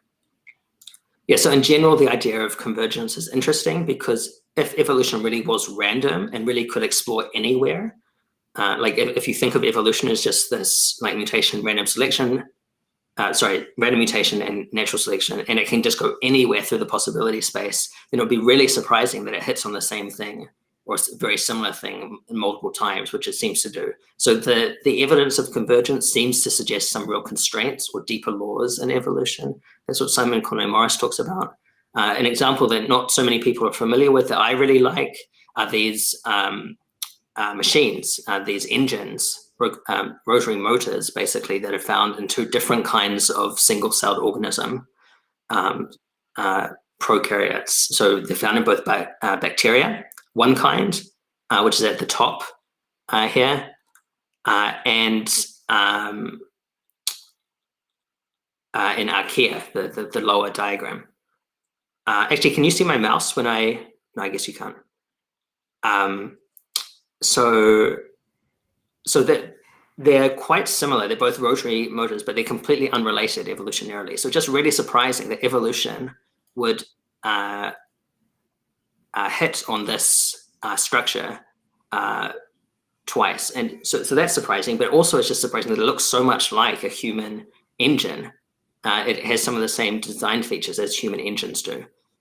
So I'm not saying, I want to be really clear, I'm not saying that these things didn't evolve. So some people do make some kind of anti-evolutionary argument from these. That's not what I'm saying. I think there's some evidence that, at least for the flagellum, there's some evidence of history to part of it, which I could talk about. But the point here is just that it looks so much like a human machine. It seems maybe more likely if the process was somehow set up, designed, than if it really was completely unintended, unguided. So one aspect which is similar is this is the flagellum and the archaeolin. So these are the tubes that are at the top, the spinning tails that are made to spin by these motors. They both actually look quite similar, but they're actually unrelated in terms of evolution. So this is a really nice example of convergence. Evolution hitting on the same outcome twice. It looks like there's some deeper laws here, and it's just really interesting that the outcome that it looks so much like this picture on the right of a rotary engine designed by humans. There's a lot of the similar features in these prokaryotic nanomachines, which were invented by evolution more than 1 billion years ago, I think. Okay, we can move on. Yeah, this is your turn. So one way to try to answer the kind of objections that were raised previously to the probability of evolution would be to say that their convergence and other such phenomena really do show that there are these kinds of laws of form that help drive evolution and make it more probable. It seems that these similar kinds of features tend to repeat themselves. As Wilmer says in this paper, convergent evolution is prevalent at all levels of organismal design, from cell chemistry and microstructure to cell types, organ systems, and whole body plans. This just seems to show that there's at least something about evolution that is predictable, something that about evolution that points to these kinds of deeper laws. Weinreich and colleagues say in another paper, a protein tape of life may be largely reproducible and even predictable. Conway-Morris applies this due to convergence to all levels of biology as well, and argues that evolution must follow a metaphorical map of highly restricted possibilities. Now, some even argue that the laws of physics or the laws of form then guide evolution by determining these certain easy to evolve forms and by having links between these forms, then these forms that can be adapted to different circumstances and allow then for easy evolution of other forms for other functions. Michael Denton, who's an ID-friendly biologist, but these papers were published in biology journals, argues even that there are these Platonic forms of proteins that act as kind of attractors to drive evolution. So the idea is that since these forms are easier to evolve, or comparatively easy to evolve, then evolution will tend to gravitate towards them they are more probable to evolve than others, and they then act as kind of places that enable evolution and make it repeat itself again. So some of these ideas are controversial, but for example, George McGee in his book Convergent Evolution, Limited Forms Most Beautiful, I think really also convincingly argues for the Conway-Morris line. Convergence is like a commonly recognized phenomenon, so the debate then is just to what extent is evolution contingent even despite convergence. But the point I think we want to make is that the more these kind of laws of form explain of evolution, then the more this relativizes the role of natural selection. And if you recall the previous slides about the design argument and how the Darwinian response to this is supposed to function, then it really relies on the extremely central role of natural selection. But this just seems to make natural selection more into a kind of search engine that discovers forms that are already like written into the laws of nature. So natural selection is like an architect who builds based on ready-made blueprints that they discover and then adapts these to different circumstances. And this is a radically different picture of the role of natural selection that doesn't seem to give grounds to criticize the design argument as much, at least. Yeah, so this is related to a view called structuralism of biology, but I just want to emphasize that these are all mainstream biology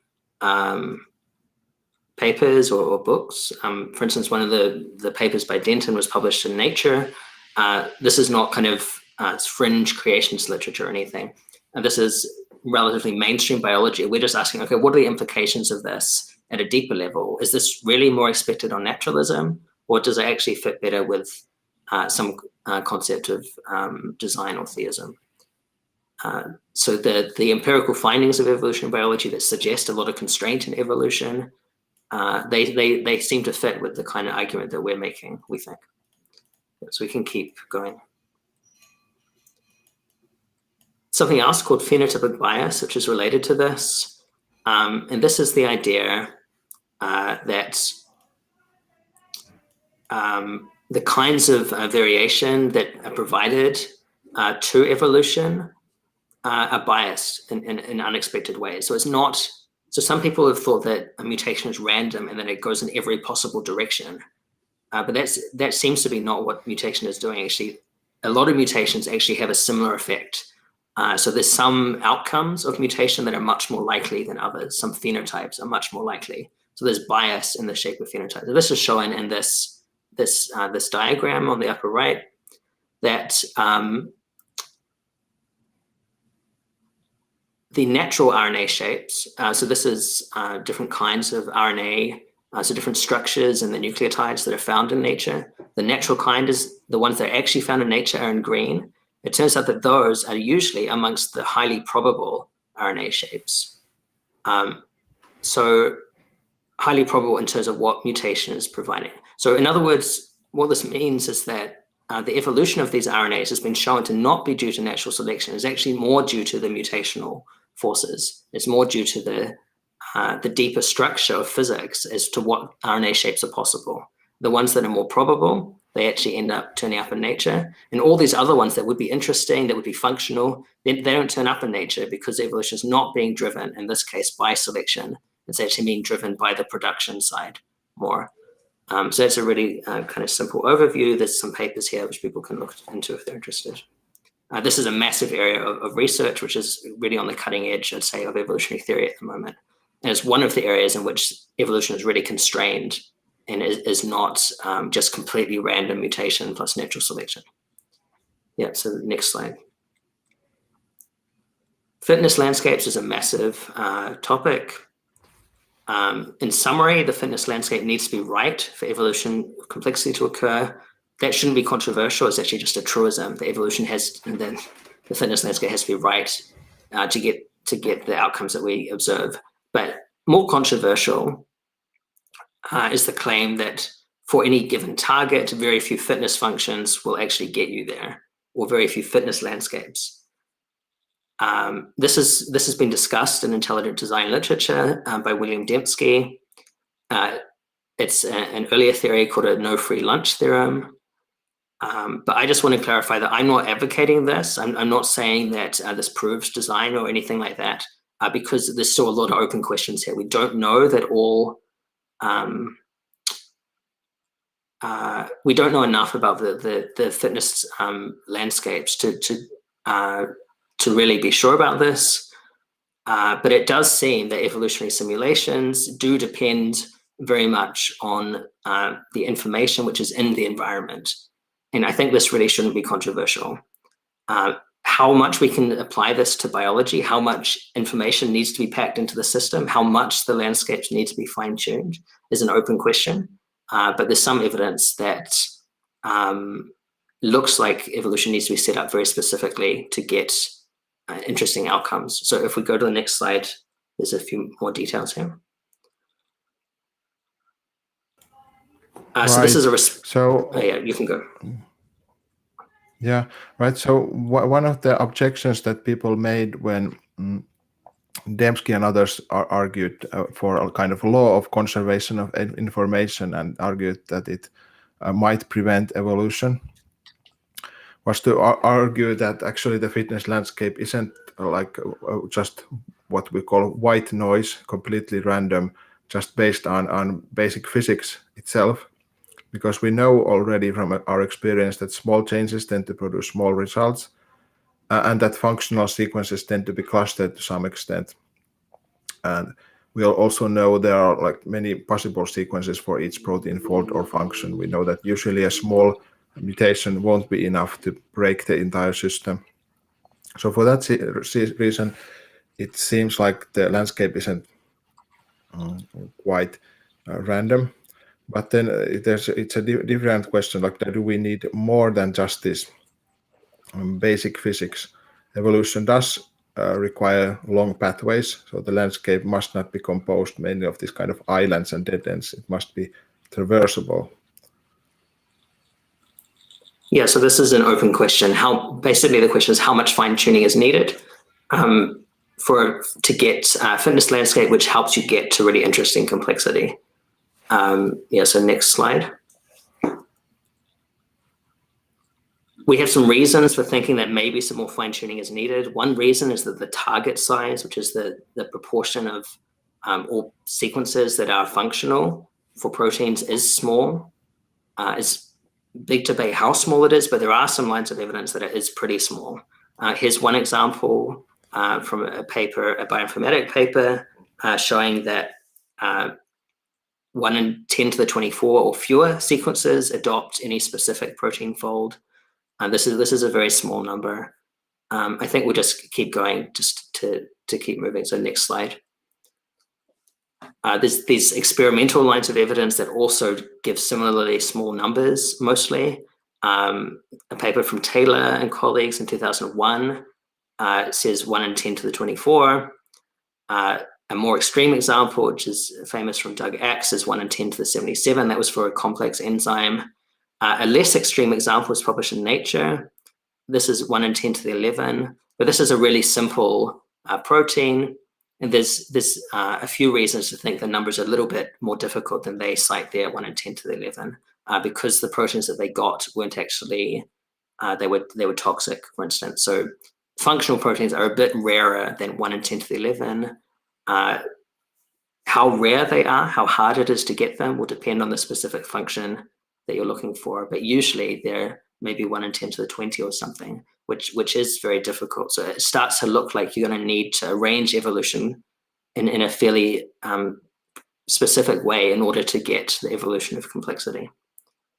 And these are massive debates that people will have lots of objections to, but we just want to point to the literature and say that, yeah, there's some reasons to think that maybe this is not just straightforward, the task of finding new functions. Okay, we can keep going. There's also theoretical results regarding fitness landscapes. This is a nice paper from Chatterjee and colleagues. And they basically show, as I summarize it, that with a fitness landscape of this kind, which is reasonably plausible. It has been described for some biological systems, that evolution is only possible if the peaks are clustered in a certain way. So I think this reinforces the general sense that you need a special fitness landscape to get interesting evolutionary results. And yeah, we can keep going. So if people want to dig into this more, please do look into these papers. You can email me if you're interested. Okay, maybe Rupa can explain this. Yeah. So one interesting evolutionary biologist who's been working on this is Andreas Wagner, who presents in his book Arrival of the Fittest and in many other publications this idea of evolution's dependence on a kind of Platonic library of forms, which is his term for it. And Wagner argues that the structure of the fitness landscape, or the structure of this library of forms, has several features which enable, or at least very greatly speed up, the evolutionary process. So he compares it to a library where you have quite a lot of the library is filled with all of this meaningless text, but then all of the functional or the meaningful texts are clustered close by, and it's easy to move between sections as well. So you start in a section on engineering, and then next by you have the theology section. So in a way that you can jump straight into it without first going through these kind of meaningless sections in between. Wagner argues this based on both simulations of how metabolic enzymes work, and then also empirical results. And he thinks that these are really surprising and interesting features of the library of forms. Yeah, so he's studied a bunch of biological systems, and basically again and again, you keep finding that the way that phenotypes are related to each other seems to facilitate evolution. So evolution seems to be set up in the right way in order to occur. And if it wasn't set up that way, it seems like evolution would be very difficult. So we would kind of zoom out from that and say, well, a philosophical interpretation is, well, there's some kind of fine tuning here. This needs to be set up fairly precisely in order for evolution to work in this way. That seems consonant with theism, as opposed to the kind of Copernican principle naturalism. Yeah. So we can keep going. Yeah, so that was an introduction to the massive field of genotype space and phenotype space and fitness landscape. But maybe there's a couple of questions now. Yeah, we've got a bunch that have come in actually. But how many more sections do we have? Or we've got one more or two? There's more? Just one more, I believe. Is there? Okay, for this one. Yeah. So one of the questions that I've got, you discussed a couple of different things, the convergence, that was super interesting, and then the fitness landscapes. Yeah. So what I'm kind of wanting from you guys is, what was really helpful for me was to hear the analogy of like the robotic factory that's making cars and how that can be evidence for design. So what I would like to hear you guys do is draw the analogies of like convergence and the fitness landscape back to the analogy of the robotic factory. I feel like that would be helpful for me and probably the audience as well. It's like, how do we see that this could contribute in some way to be evidence of design or for the existence of God?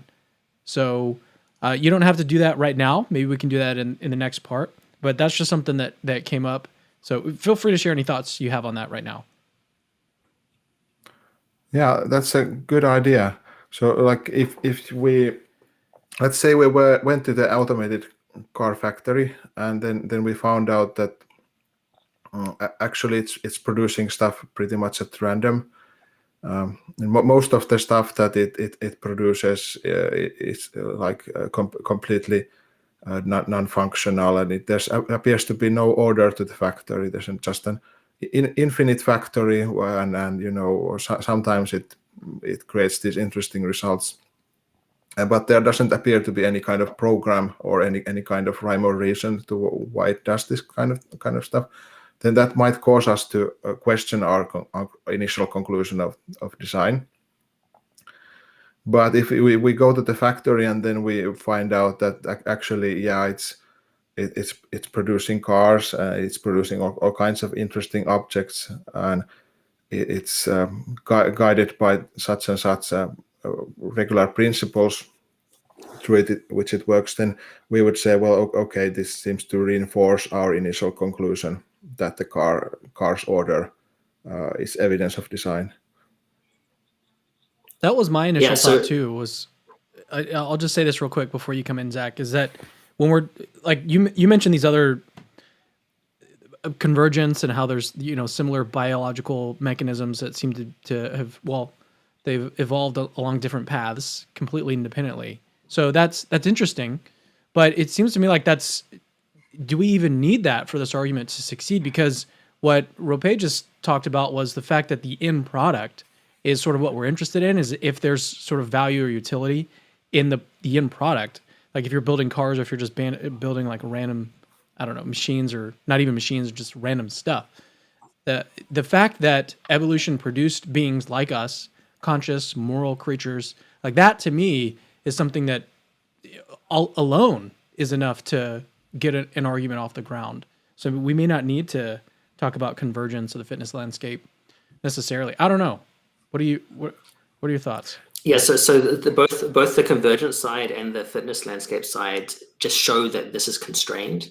I think the example that Rupert just gave, that if this was an infinite factory and it was producing all kinds of junk, and just one out of a trillion turned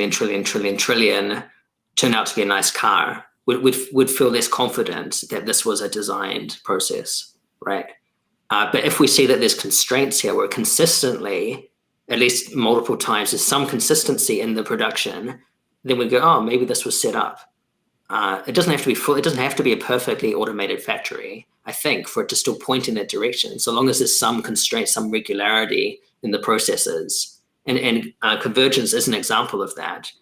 Which seem, and it's a nice example because it just seems so unlikely to happen if evolution is really completely just open exploration of a completely unbiased random landscape. You wouldn't expect it to end up in the same place twice. But if it was set up with constraints and with regularity and with laws, then you would expect similar outcomes from different starting points, maybe. So that's the idea with convergence. And the fitness landscape is kind of similar, but it's saying, it's also just showing how precisely you need to set it up in order to get the results. It's quite complicated because there's two aspects. There's the mutation aspect, which is more the phenotype space, and there's the natural selection aspect, which is more the fitness landscape. But this is maybe just of interest to evolutionary biologists. Well, I'll let Rope come back in, and then we'll move to some questions, and then we'll get to the last section. Yeah, Cameron, your question is really important to me because part of my motivation in thinking about this project is really to try to salvage or save like the validity of the outcome, giving some evidence or being rational as a kind of design perception. Because if it was so that only this like fitness landscape stuff and only the convergence stuff and all this really complicated stuff was evidence of design, then that would mean that the evidence was pretty hard to access.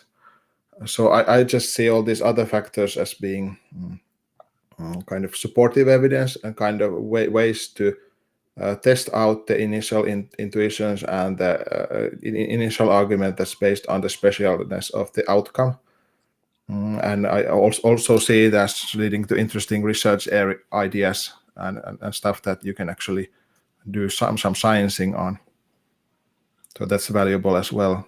But I do want to keep hold of the idea that, the biological organisms themselves, when you look at like an order of a hummingbird, or you look at the order of a human face or a human brain, then yes, that gives you evidence of design or a sign of the creator.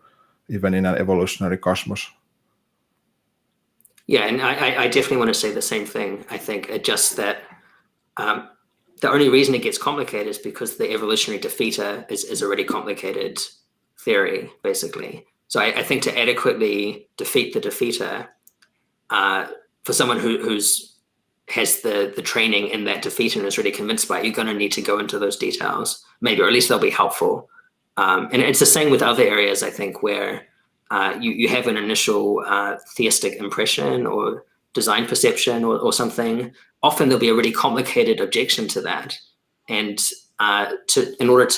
for specialists to respond to the objection, you're going to need to go into those scientific details. If it's like the psychology of religious belief or something, it'll be useful to go into that sometimes.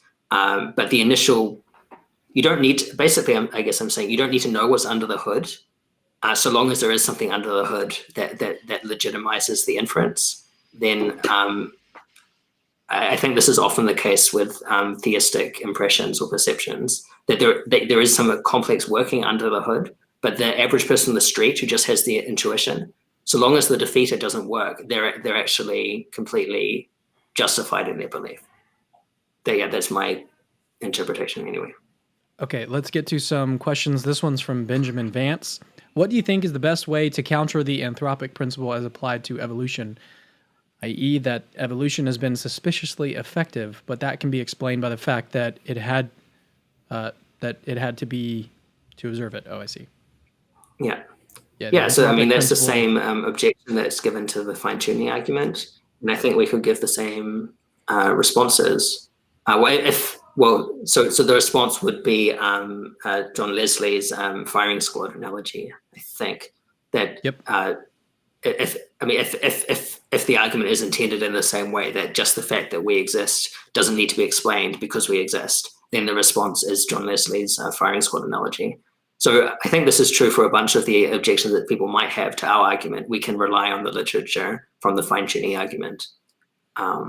So yeah, we're most interested in what differentiates it, I guess. I guess helpful. One thing that I would want to add, which is also actually inspired by John Leslie's good classic book Universes, as the firing squad analogy. So a lot of the objections to the design argument have the weakness that they are actually too strong, in the sense that if the objection was valid, then it would prevent us having evidence of design in any case, any possible universe. Like let's say the stars spontaneously arranged to spell out the whole text of John 3:16, and this is discovered to be the inevitable consequence of deterministic laws of nature. Well, of course, we couldn't observe this kind of text if it didn't exist, but this still doesn't explain the origin of the order. So I just think these are distinct questions. Okay, let's get to so Jamie Russell, we'll get to this question, and then we've got 4 super chats that were sent in by Logical, Plausible, Probable. So we'll try to get to those as well, or we may just address those at the very end. We'll see where we go, because seems like he might even send in some more before the stream is ended. All right, from Jamie Russell, how should we interpret Romans 1? His attributes are clearly seen if the original design of nature was red in tooth and claw. So kind of a theological question for you guys. So we addressed this a little bit last time, where we talked about the problem of natural evil, but and it's a really broad question, and there's a lot of things that could be said. But maybe what I could say here would be just to say that this description of nature red in tooth and claw maybe is not the whole picture. Maybe there's more to nature than that. Maybe there's also more to evolutionary history than that. Yes, there is a kind of shadow side to nature, and maybe nature is imperfect, but it doesn't have to be perfect in order to have some kind of evidence of design. I mean, maybe the patristic writers might have had this one right. Like they, when they wrote about nature revealing God's attributes, they also talked about snakes and foxes and so on. But they always interpreted this allegorically. Like for example, as the venomousness of a snake might give us an image of how awful the betrayal of a friend is, or the uh, struggle of animals to sustain themselves might give us an example of how we should also struggle for our spiritual health and so on. And this writers thought that even if God creates mortal creatures that are eaten and creatures, their lives are still valuable and still good, and they might still have some order that testifies of God, even though their natures are imperfect. Yeah, on similar lines, I'd say in the Psalms, for instance, God is said to provide food for the lions, for instance. So things like carnivory are not seen; they're seen as part of God's providence. So we shouldn't necessarily see all. Maybe what God sees as good in the bigger scheme of things is not as clear as we might think. And maybe I would say that there's goodness in the overall functioning of the ecosystem and such. And I think God has set up a good world, at least in that way. But there are some difficult theological questions for sure that anyone grappling with this area will have to face. But it's not something that's specific for our argument, I would say. All right, let's get to a couple of these. We'll try to get to these quickly. These questions from logical, plausible, probable. One of these is referring to the discussion that we had last time when we were answering questions. He says, "I'm not making an ID argument. I'm referring to 2020 peer-reviewed paper on this." I don't exactly remember what he's referring to. Zach, do you remember? Synonymous codons. Yeah, sure. I realize that's a biological. I mean, I study that stuff. I know this, but making inference from that is making some kind of ID argument. So I don't think there's a paper saying that the evolution of synonymous codons is impossible. Synonymous codons which contribute to translation rate, which is what he was referring to before. I don't think there's. If there is a paper that says that evolution is impossible, he can send it to me. That's interesting, but I doubt it. All right, here's another one. The Douglas Axe calculation was based on only 150 amino acids. Are you actually claiming that's a complex protein? Is an average between 300 to 400? I mean, this sounds like a rhetorical question, but I mean, evolutionary biologists would usually say that proteins started small and then evolved to become larger. So if you look into the literature on orphan genes, then young genes are usually smaller. So probably the origins question should focus on the smaller proteins, would be my answer. And yeah, I mean, I have done some research on that, so they can look into my papers. We have looked at some smaller proteins, which are orphan genes, and SARS-CoV-2, for instance. Okay, two more, and these may go by a little bit quicker. He says, I can store 3D print schematic of a motor and a gene sequence right now. Would you say that evolution could do that? And if yes, mind blown. If no, why then the flagellum motor? I don't understand the question, to be honest. I mean, it seems to be kind of iteration of the same thing, that this stuff is really complex. How is it possible? I mean, I don't know. We can agree to disagree, maybe. Yeah. Okay. So here's one thing. I'm going to push back on you a little bit, Zach. Is that you're saying you've got to do better than just saying this is really improbable. Therefore, and that's supposed to be an ID inference. Like, this is super improbable. Therefore, evolution isn't the case, or something like that.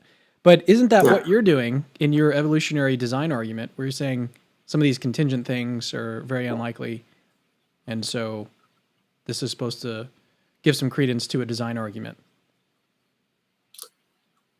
Yeah, I mean, when I'm saying that just saying it's improbable is not enough, I'm saying this really needs to be quantified.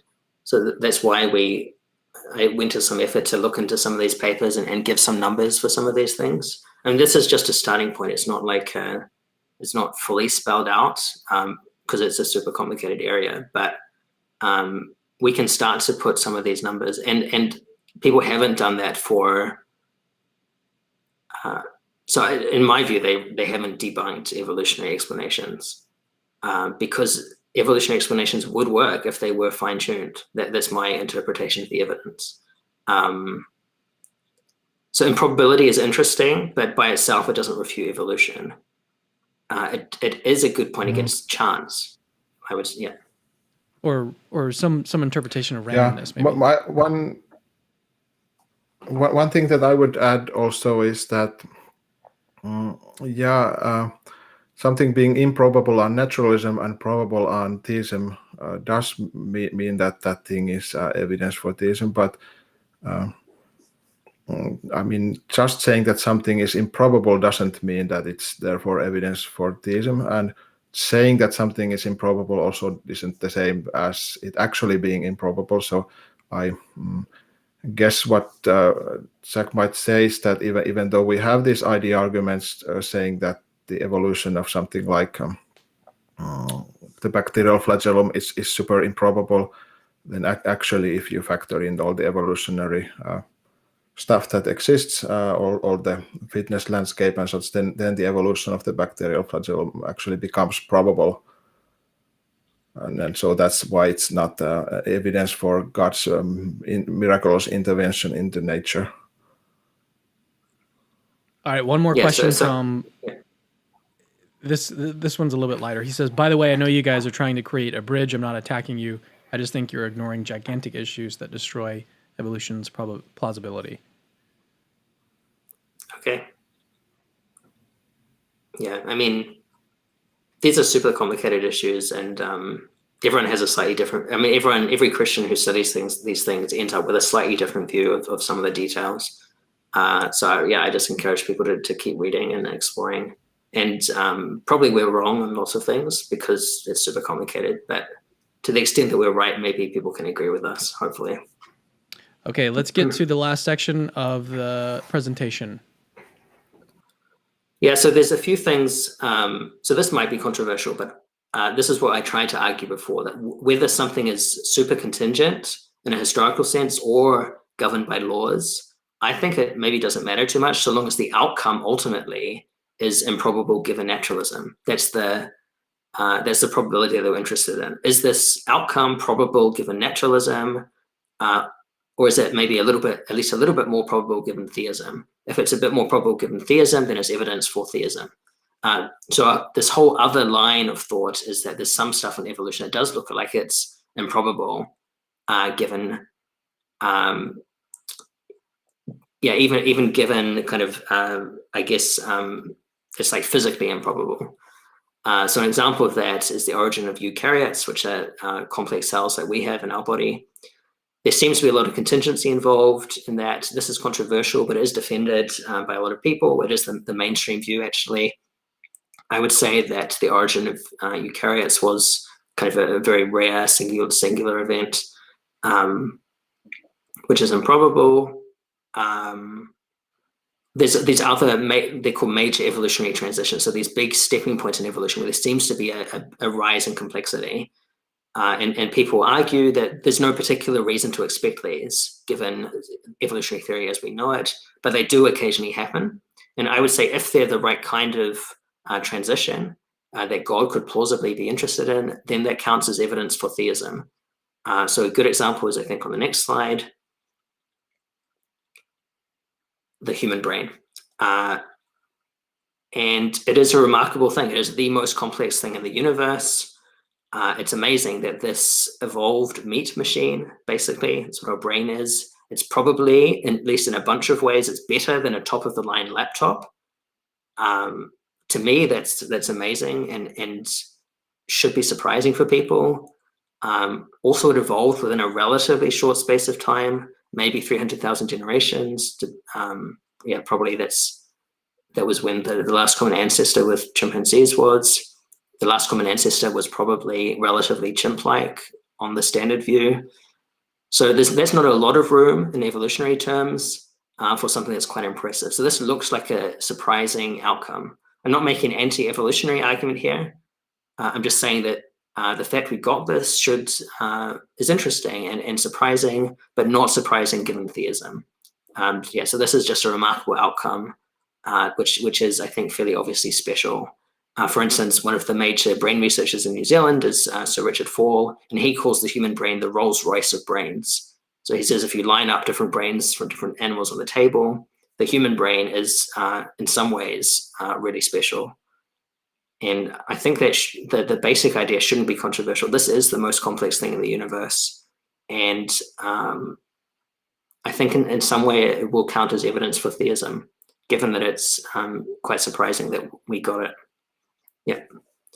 I think next slide. Yeah, so we haven't actually, this is just the overview, the 4 different kinds of argument that we wanted to give: the fitness of the environment, the Michael Denton, Lawrence Henderson stuff around the environment being right for evolution. The initial conditions seem to have been set up precisely in a way that facilitated later evolution. The parameters of evolution, convergence, phenotypic bias, fitness landscape, all seem set up in evolution-friendly ways.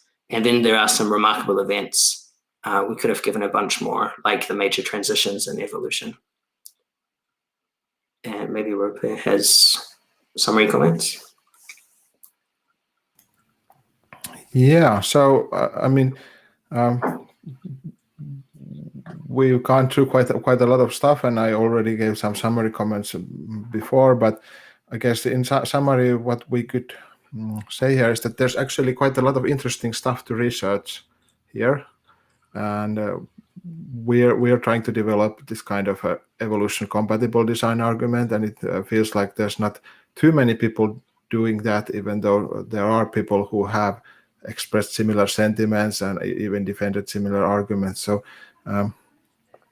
we hope again that you can relate to this in a sympathetic way and maybe find what might be the strong points of our arguments, and what might be the interesting points to develop further. So we hope that Christians, for example, are involved with this, and also of course those of other persuasions. But I guess if there's one takeaway that we would like to leave with you, is that thinking about design or teleology doesn't need to require rejecting mainstream science. It does require being both philosophically and scientifically careful. So we've tried to give an example of that carefulness here. We hope that we've succeeded, but of course we look forward to any objections once again.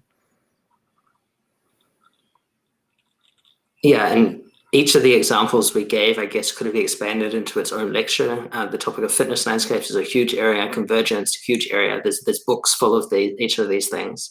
So we're just kind of giving our kind of biased summary of some of these things. And hopefully if you kind of zoom out and look at all these things, you can start to say, wow, evolution is not so straightforward, maybe, as a lot of people think.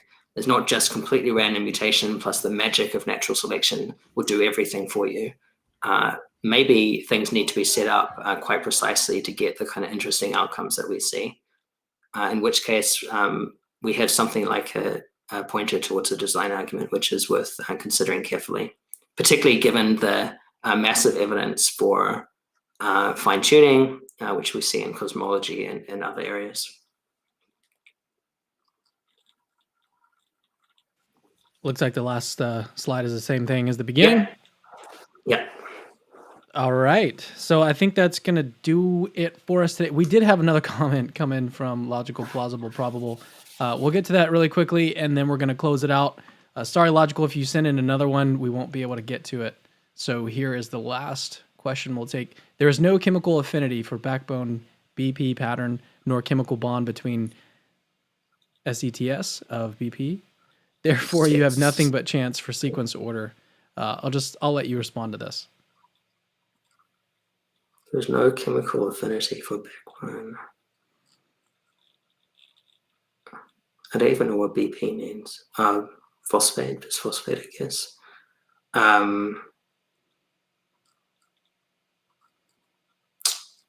Okay, so this is true for like the origin of life. I mean, maybe there is, yeah, I mean, this is technical, but maybe in the origin of life, there are some biases. So even it might not be true there, but it's relatively true for the origin of life. But it's less true when you're talking about evolution, because evolution is always copying something that previously existed and mutating it, basically. Copying, rearranging, maybe introducing some new insertions or deletions, but largely evolution is based on what already happened before. So yeah, this is the kind of thing I research, I guess, the origin of new genes. And there's different mechanisms there, but it's usually copying something that was already there. So it's not completely random. There are biases in the sequence. So yeah, I guess I disagree with that. That there are some interesting, that this is one of the ways in which evolution is interesting. It is working with what already existed, and what already exists seems to be biased in interesting ways to facilitate future evolution. Okay. I think, as I said, I think that's going to do it for us today. Is there anything that you guys would like to say? We've already talked about a conclusion and giving some, you both of you have already given some concluding thoughts, but anything that you'd like to leave the audience with, feel free at this point, and then we'll go ahead and if people have technical questions, they can find my email address relatively easy. If I get flooded with 2,000 emails, I might not respond to all of them, but I'd be happy to link to the papers we showed or such, or you can just rewind the video and check the papers that we saw. But I'm happy to discuss the details if people are interested. And hopefully this is interesting for people, and it helps them see that the world we live in is not random, and maybe it points to design. The same for me. Feel free to contact me with scientific or theological questions related to this, and any feedback. I'm very thankful to you, Cameron, for arranging this, and for everyone who had the patience to listen in and who were interested enough to send in comments. All right, that's going to do it for us today. We may do a part 3 of this series. We're going to talk about that before we decide, obviously. But I appreciate both of you coming back on to talk about this subject.